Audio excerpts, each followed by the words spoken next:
আমার নাম শরণ্যা রায়চৌধুরী। আমার বিষয় আবৃত্তি।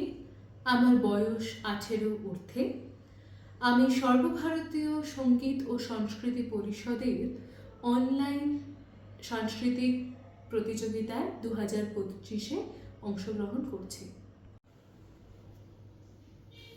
নমস্কার। কৃপণ কবিগুরু রবীন্দ্রনাথ ঠাকুর। আমি ভিক্ষা করে ফিরতেছিলি গ্রামের পথে পথে, তুমি তখন চলেছিলে তোমার স্বর্ণ রথে। অপূর্ব এক স্বপ্ন সম লাগতেছিল চক্ষে মম। কি বিচিত্র শোভা তোমার, কি বিচিত্র সাজ। আমি মনে ভাবতেছিলেন, এ কোন মহারাজ।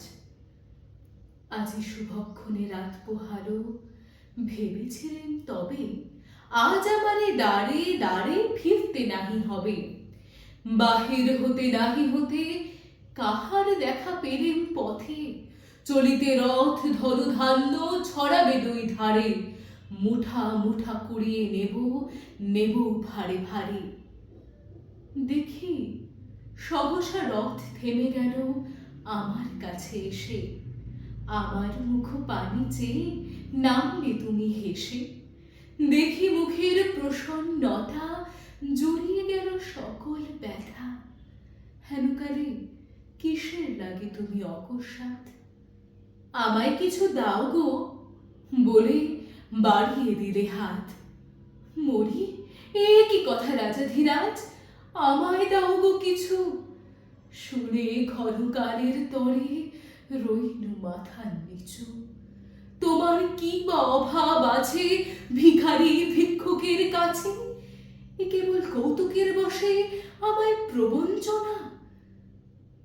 ঝুড়ি হতে দিলেন তুলে একটি ছোট কণা। যবে পাত্রখানি ঘরে এনে উজাড় করি, এ কি ভিক্ষা মাঝে একটি ছোট সোনার কণা দেখি। দিলেম যা রাজ ভিখারি রে, স্বর্ণ হয়ে এলো ফিরে। তখন কাঁদি চোখের জলে দুটি নয়ন ভরে।